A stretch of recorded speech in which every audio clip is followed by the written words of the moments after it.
Well, there's no peace in this house of worship. New Era Detroit stages a protest that turns into a brawl. That video right there has since gone viral. Now, this is the same church that recently hosted Republican presidential nominee Donald Trump. But this protest is about more than just politics. Fox News' Randy Wimley live now with the exclusive story. Randy. Hey guys, this has a lot more to do than just politics. New Era Detroit, they call it church accountability.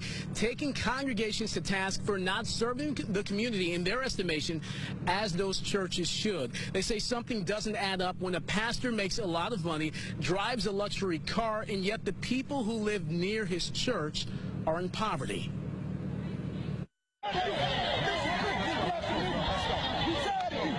A scuffle inside the sanctuary after New Era Detroit protests during a worship service. Bro, let me go, man. Let's go.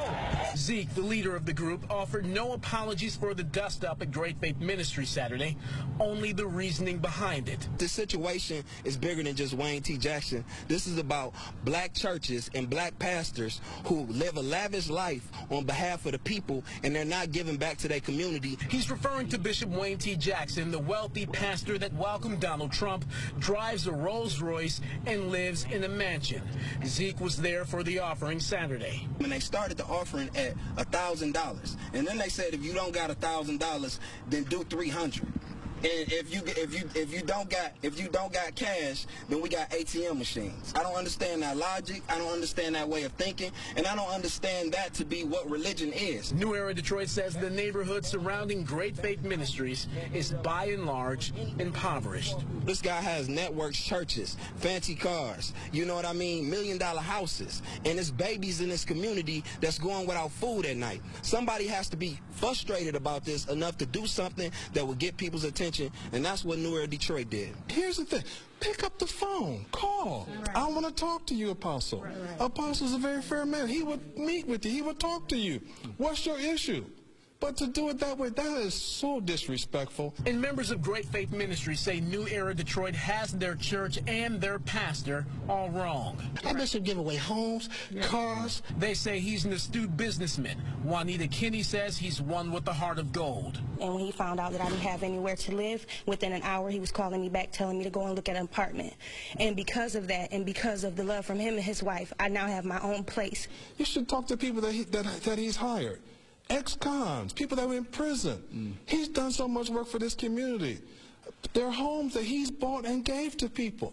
But Zeke don't know that. Many feel New Era Detroit crossed the line and violated a sacred space. They even drew comparisons to Dylan Roof, the man who walked into a church service and gunned down 9 people in Charleston, South Carolina. They can't come in here and think they're going to take over our service, have our women and children, mothers up in here terrified, and they're talking about that they are out there protecting the community. This is a community up in here. Right. Hindsight is 2020. Given all this being said, would you do it all over again? Absolutely. We would definitely do it all over again.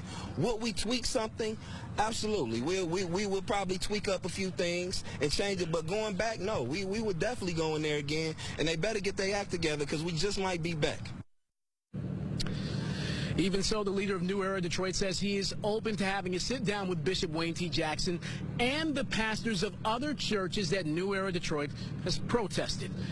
Stay tuned. Hugh, Taryn.